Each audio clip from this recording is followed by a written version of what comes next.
This is ABC 22 News at 6. We're disgusted, we're disappointed in the chancellor's office, in the board of trustees, and in our president, Harwinder Grewal. Strong words tonight and a vote of no confidence leveled at the leadership of the soon-to-be Vermont State University. Thanks for joining us on a Friday night. I'm Lauren Maloney. Tonight, new pushback over changes to athletics and the libraries at this soon-to-be Vermont State University. ABC 22's Matt Holderman is here now with the vote taken against leadership. Matt? Well, Lauren, full-time faculty members took a vote of no confidence in university leadership at all levels. Now, members tell me the decision to make the libraries all digital went against wishes of faculty, students, and community members, and they say university leaders aren't willing to compromise.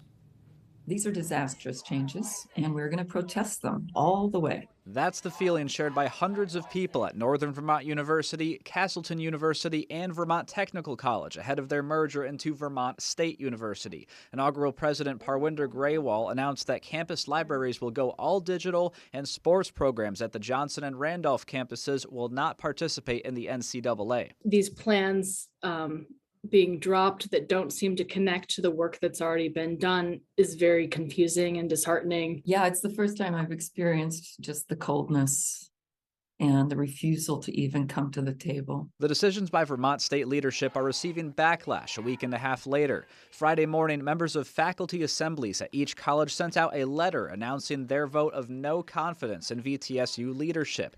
Then Friday afternoon, students at Northern Vermont University Linden displayed these signs as President Grewal visited their campus. Around that same time, the Vermont Library Association released a statement condemning the library closures, saying in part, quote, "The move to all digital libraries announced on February 8th will hurt students, faculty, staff, and the rural communities in which the VTSU campuses are located. We urge VTSU to explore alternative models that build on the strengths of both digital and analog collections." They need to really listen to the folks who are on the front lines, who are in the day-to-day. They are not in tune with the students' needs, not at all.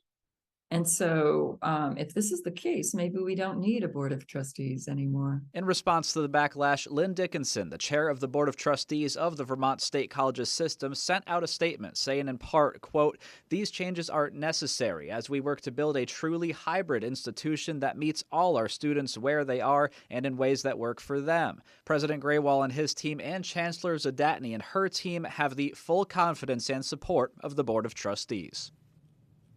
And faculty members say their next step is taking the battle to the state capitol this coming Tuesday, where they and their students will plead their case to Vermont legislators. They say they plan to be on the steps of the State House at 11 a.m. with sports equipment and books in hand. Live in the studio, Matt Holderman, ABC 22 News.